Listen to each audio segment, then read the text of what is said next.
And welcome into Poke the Bear episode 100. Conor, we've lasted 100 episodes. How bananas is that? We've run through the full gamut of emotions, haven't we, Evan? We've gone from the team being cup contenders to now I think these last week or so, 2 weeks has been quite dreary. So we've gone through the full roller coaster of emotions with this podcast. But again, thank you to all the listeners who've been listening all along the way. Thank you, Evan, for being a very dependable partner here with this venture we've charted forth since 2020. So again, happy to be here, Evan. Yes, thank you to you, Conor. Thank you to the listeners. You make this all possible. You make it fun. You know, it's enjoyable for us. We love talking to you every week. So happy to do it. And you're right. Talk about just a swing of emotions. We started this, and I think it was fall 2020. Yeah, in the bubble. So they were, they were supposed to maybe win a cup, and then the next year they were maybe supposed to contend, and this year. So interesting stuff all around.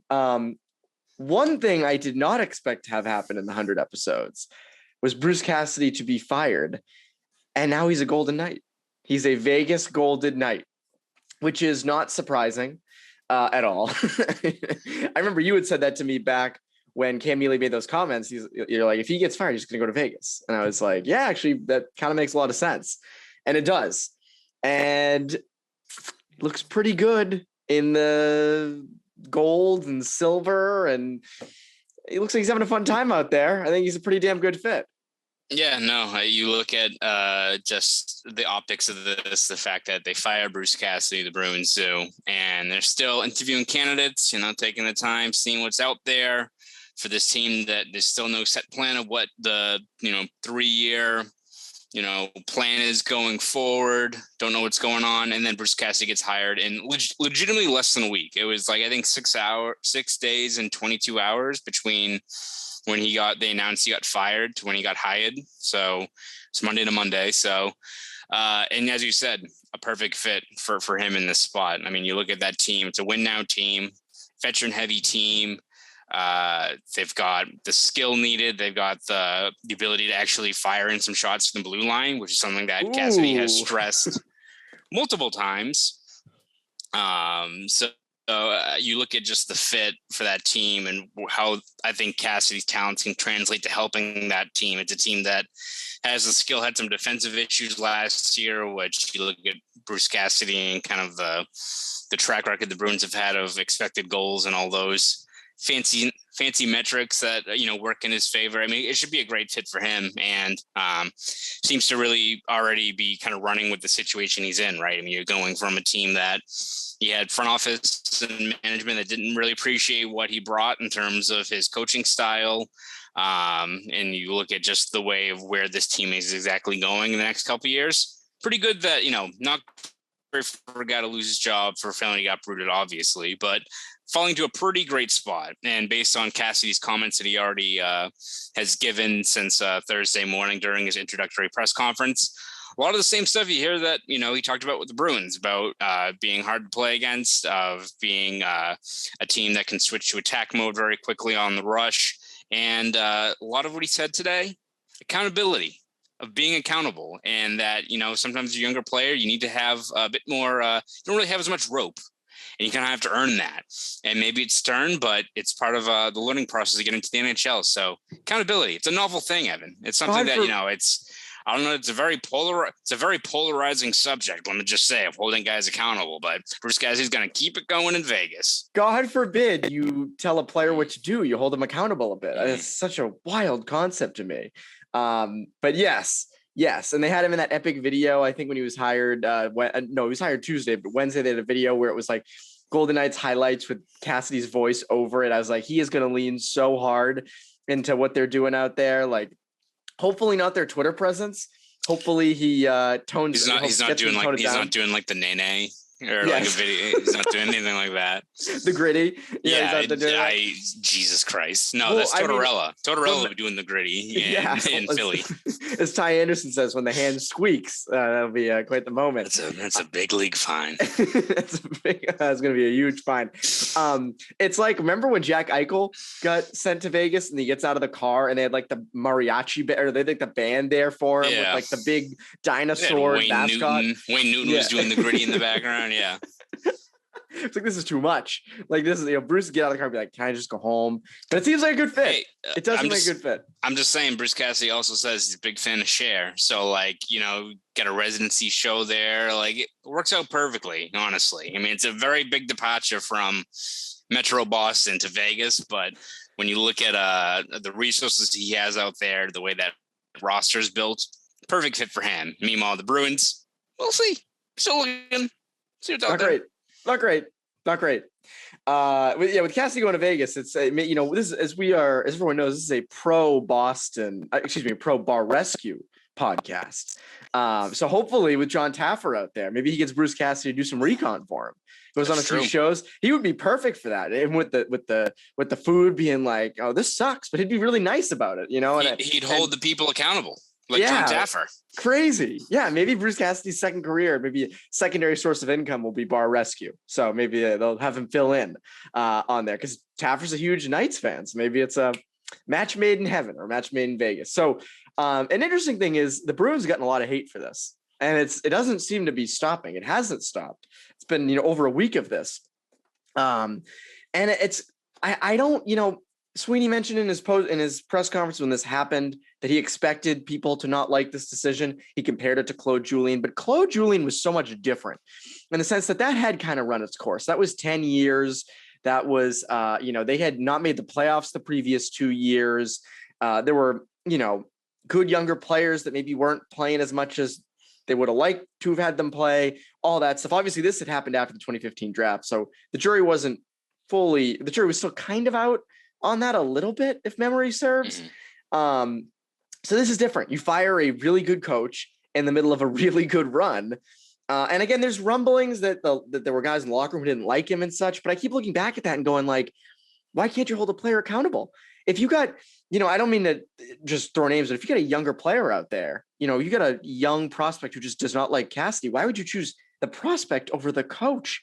I just still can't wrap my brain around that. Yeah, especially when it's, who knows exactly who it is, but it's not like the Bruins have like a Pasternak, like an 18-year-old guy who maybe like scored 25 goals in the second year is really struggling. His confidence is waning. They don't have that. Like the guys that are prospects right now that are like knocking at the door or trying to carve out established roles aren't those guys. Those are players that maybe had high expectations going into it, but now we kind of know in this current wave of prospect who exactly these players are if they do make it to the NHL. They're not top 6 talents, I don't think. So, yeah, I think you look at the optics behind it, and I think you kind of hit the nail on the head in terms of the difference between this and the Julien thing. The Julien thing, I think most people were just pissed because of the timing of it, because they did it during the Patriots thing. Like when the Julien thing happened, like taking us out, like the timing of like the Patriots parade and that, which was ridiculous in terms of the actual logic applied. When that happened, you're like,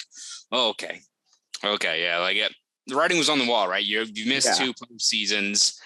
You're in line to miss a third straight. You're he's been rumored to be fired like so many times. He was on the hot seat for a while. Yeah, exactly. And the writing was on the wall. So when you got that news thing, like the news alert, you're like, all right. Cassidy was like, really? That's like, like there's a different reaction in terms of those things. When you look at Cassidy and the amount of rope that the Bruins really didn't give him in terms of maybe Cassidy has to adjust his coaching style and maybe be more receptive to younger players, which, as we talked about before, he literally did in 2017-18 when you had actually talented young players in the system. And again, it's not like this guy was going to be set in his ways. I don't think he talked all during his final press conference as Bruins coach about needing to adjust his systems in terms of getting more shots, maybe sacrificing more defense. Like, wasn't a guy who came out on his last press conference. It was like, screw you guys. I'm setting in this system. Like, the fact that the Bruins didn't give him that rope, that I think it was even Ty Anderson talked about this, that like, look at John Cooper now, who's the established probably best coach in the NHL. He had 2 seasons of missing the postseason. He had that obviously complete collapse in the 2019 with the Blue Jackets. All those things where if you're applying the Bruins logic to it, you're probably like, all right, we need a fresh voice beyond like just those 2 missed playoffs. So they stuck with him. It worked out pretty well. So I think you look at just how sudden the Cassidy firing was. You add in now the details we learn about, all right, the fact that they said it was status quo, then they went back and fired him, which has all the signs of a dysfunctional, wishy-washy front office. You look at the fact that the Bruins still don't have a set game plan, right? Of like, we don't know what exactly is going on, of who they're targeting, what kind of vision they're looking for. Are they looking for a veteran guy? Are they looking for a younger player to start a rebuild? Don't know that either, which is going to piss off Bruins fans some more. And I think you just look at the rationale that the Bruins have listed as to why they need a new coach. Like Sweeney says that Cassidy didn't lose the room, anything like that. So it's just a new voice. It's just younger players who maybe aren't that great being soured over this. Is that who's running the ship? Are these players, right? Like you put it all together. I don't know how there's any way Bruins fans aren't steamed about this still in terms of just not only Cassidy's situation, but the long-term viability and health of this franchise. And if the Bruins front office didn't expect this pushback to be this heavy, I don't know what you're looking at. You're clearly not on Twitter. You're clearly not getting a pulse on what your fan base, which is very passionate, cares quite a lot about the state of this team as to why they're so stewed up about this. So if you didn't think that was going to be the blowback, I mean, shame on you then. Yes, this is a very dedicated fan base, as we both know, as the Bruins should know. I think they do know. Speaking of new coaches, the Bruins are searching for one. And Joe McDonald reported earlier this week the 5 candidates: David Quinn, Spencer Carberry, Jim Montgomery, Jay Leach. I'm doing this off the top of my head. And there was, Joe Sacco. Joe Sacco was the other. Sacco seems kind of more like a, hey, we're going to do this because we're being nice. You're an assistant. Of course, you're going to get the chance, but you're not high on the list type thing. But we're all kind of figuring out, and we'll get to like who of the 5 we're most intrigued by. But what are the Bruins looking for in a new coach, aside from a new voice? Because I keep stacking all these guys up against Cassidy. There's only one. I mean, there's 2 younger ones that I look at and say, okay, they have potential. But some of the others, David Quinn is tough to tell. You saw him in New York, you saw him at BU. He's good. I don't know if we can sit here and say he's officially an upgrade over Cassidy. Jim Montgomery, sort of the same thing. It's tough to tell. Joe Sacco for sure isn't an upgrade. So like, that's the tough part. Is it's not like you're, going into a broken situation. It's not like, you had a really bad coach. Cassidy was terrific. Jack Adams winner. So I don't know what are they looking for aside from just the new voice? Well, definitely, Evan, the new voice, because that seems to be the number one prevailing thing. So, I mean, I'll just get that out of the way, that they're clearly looking for someone who's either a bit, chummier with the players, or someone who can relate to them more. So whether that's a younger coach like a Leach or a Carberry, or like a guy like David Quinn, who I think has kind of had that reputation of having a bit more patience with younger players. I think Jim Montgomery, even though he wasn't in Dallas for very long, had a pretty good relationship with a lot of players. So clearly that's at the forefront, even at the potential sacrifice of coaching, like X's and O's and execution, stuff like that. Very concerning, again, for considering where this roster turnover could be very soon. Other than that, I would imagine a lot of it is just maybe having a fresh set of eyes over this franchise, the roster, and kind of what you can draw out of this team. So why I don't know if like a guy like Leach does make plenty of sense, but if I could totally see them looking in a different direction of, it's kind of the same thing of when like the Bruins made an actual positive development in this franchise, when they brought in like Chiarelli, an outsider, to get a fresh set of eyes looking over this organization of what you can kind of make with it. Was Gorton an outsider as well, or was he promoted from within? I feel like he was promoted from within, but I don't exactly know his trajectory. But you know what? Hell, regardless, it wasn't like Harry Sinden. So like, It was steps in the right direction, right? In terms of making those kind of moves, or even like O'Connell and those guys that have just been there forever, right? So there was definitely like just having that new personnel in place, looking over the same kind of tired roster, I think helped out quite a bit. So whether that's you look at reinventing the power play of, you've got a lot of high powered weapons there, but what can you shift the mentality, how they do entries, all those things. You look at uncorking kind of more 5-on-5 offense out of this group, which it's pretty cut and dry what you need to do in terms of getting inside or getting more shots from the point. Like, you've got personnel in place. Just because I don't think, your decor, it's not like you have guys that are just going to be hammering the puck from the blue line, doesn't mean you can't go that out of players more. Like Charlie McAvoy, fantastic offensive defenseman in terms of what he brings, but isn't really a shooter, right? Matt Grzelcyk's not really known as a shooter guy, but you add in a guy like Lindholm, what he could bring. And again, it's more just coaching out of guys, the talent they already having, getting that other gear out of players. I could see that being something, that offensive creativity, maybe just getting more out of that as to what they're kind of targeting, because otherwise it's, Don Sweeney said, like, well, we've been known as a good, special teams roster. Don't expect that to change. They want to still be known as a team that's, centered on its defensive identity. That shouldn't change. So all right, is it just you just want a guy who's gonna be doing the gritty in the locker room with the boys? I don't filming TikTok. Yeah, exactly. Yeah. So it's tough. It's tough to get a set bullet point list of 5 things other than the fabled new voice in terms of what exactly they're looking for out of this team. That, again, as I've said, we don't know what exactly the plan is. Are we looking at Bergeron and Krejci coming back? Or are we looking at just a complete overhaul? Because it kind of depends on what coach you're hiring in terms of what you want to maximize out of whatever path you want to take. I wonder if it's tough because they're already interviewing candidates. So they're not going to interview all the guys and be like, we're going to wait till Patrice Bergeron gives us a response, and then we will give you a response. But I am curious if they wait until Bergeron gives his decision to them, because I do think that plays a little bit of a part in it. Now, also, if you were going to get a coach, let's say they went and got a Trotz, right? Let's say, even though he was on the list, let's say they went out and got Barry Trotz, even though there's rumors with him in Winnipeg, but let's say they do it. They went out and did it, right? And Bergeron comes back, Krejci comes back. It's only for 2 years. Then you're actually in a full rebuild, and Trotz is gone within a year or two. So you're telling the guy, hey, you want to coach for 1 or 2 years? You want to move here? You want to adjust to life here? Come on, come on to this. The cup the window's been closing for years now. Come on in. This is a fun job. So I think it does hinge on Bergeron a lot. But as for people who are intriguing of those 5, Trotz obviously not in the 5, but of those 5, who are you intrigued by? I have 2 names.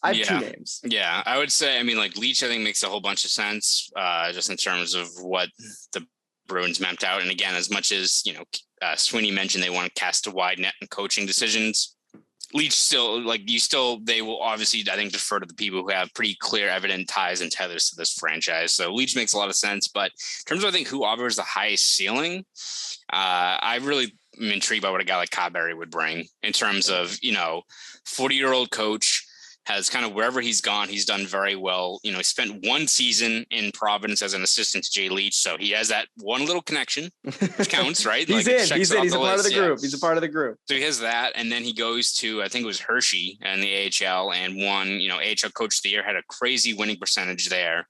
And then goes up to Toronto 1 year there and does very well. Toronto had a great season, and he was primarily in charge of that power play, which, again, great personnel there, but they went from 16th overall in the NHL to top 3 this past season. So I think you look at what Carberry brings, and he's a guy that's, I think, been known for, encouraging creativity, of really breaking down, especially, the offensive side of things, and trying to get more out of existing talent you have. Add in the fact that, again, he's a young coach that could be, different dynamic he brings. I think that's a guy that just makes plenty of sense for what this team should be looking at. And again, is he a set? Do you know what you're going to get from him? No, but at this point, might as well take a swing at it, right? If you're especially looking at a rebuild, maybe go for the 40-year-old coach who's got a very high, his stock has been soaring for a long time, than a retread. At this point, might as well see what it is. And if it doesn't work out, you're probably rebuilding anyway. So then you target in a few years when maybe guys are more on the up and up. At this point, I don't think it hurts to look outside of the guy who you talk in league circles is getting a kind of sterling record wherever he's gone for, his creativity and his approach to coaching. So I think Carberry, even though maybe he's the guy that will get the least amount of headlines among the candidates that you've mentioned, I think he's a guy that offers potentially the highest return if he's put in a good situation here in Boston, and is given the freedom to really kind of work on, what his strengths are as a coach. Yeah, again, I mean, it's tough for the average person. They do not know Spencer Carberry, so it's not like I'm sitting here like, how do you not know this? But if you look at his record, it's been terrific, as you mentioned. Why not go for it? Again, that's the name that intrigues me the most. Not to repeat everything you said, so to go to someone else. Another interesting name, again, Jay Leach has been, talked about forever, been here. Like, I don't think there's anything new with that. He probably is the favorite. But Jim Montgomery is an interesting one, just given that he was a really good coach at Denver, did really well in Dallas. Obviously, it ended, wasn't because he was a bad coach or anything. But again, I keep looking at that Denver success, and I keep saying, it's an interesting guy with younger players. Now, again, he's older. He's been around more. I think you kind of know what you're getting with a guy like Montgomery. But I do think of those 5 names, that's a very underrated one because he wasn't one of the bigger names that's been kind of talked about, in this kind of search. So I look at him and go, that's an interesting one. I think I still want Carberry more. I still think they go with Leach, but that's an interesting one. Yeah. Because I do think that would potentially be a fit with younger players. His record in Dallas was pretty good. Definitely, again, as I said, won a ton in Denver. Maybe that's a guy. Maybe I wouldn't hate that pick. I think it'd be a good pick. David Quinn, it's tougher to tell with a guy like him. And then who was the other one they reported? Sacco, obviously. Yeah. No, sorry. No offense, just not the guy going forward. Is there any, do you think there's going to be anybody else that gets rumored in with this, or you think those are the 5?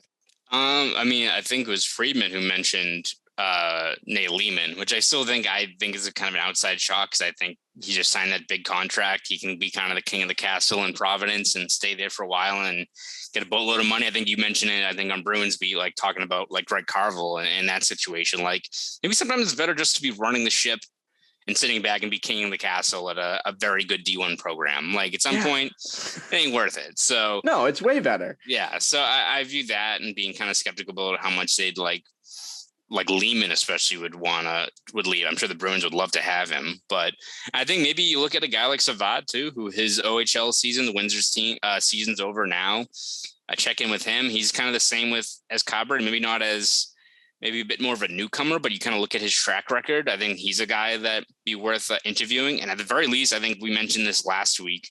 I would love to have a Savad on the staff in some capacity, like especially if he's going to be helping run the power play. Like if you get a guy like Carberry or a guy that hasn't been mentioned, but we talked about a lot last week, and Jeff Halpern, of a guy similar to Carberry, younger coach, development track record, is in the coaching tree with John Cooper in Tampa. Like fresh voices like that, coupled with a creative kind of coach like Savad as an assistant, makes a lot of sense. And I think if you're a Bruins fan, I'm sure you're looking at some lean years ahead, but that kind of personnel in place of trying to get more talent, creativity out of this current roster, while also having a younger coaching staff that can endear themselves and work more with the influx of young talent that's coming in the years ahead.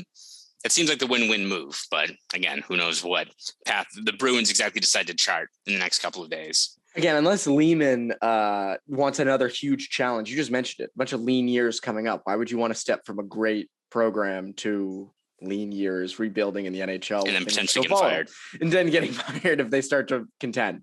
Anyways, Conor, what can people look forward to from you on all of these things over at BSJ? Yep. Throughout this offseason, we'll continue to have daily coverage on all things related to the Bruins, whether it be coaching search, who they're targeting, free agency, trades, all that good stuff. All of it will be over at BSJ. So please subscribe at bostonsportsjournal.com. Want to follow me on Twitter? You can do that at ConorRyan_93. Go do all that. That's Conor Ryan. I'm Evan Marinofsky. Poke the Bear listeners. Have a great rest of your week.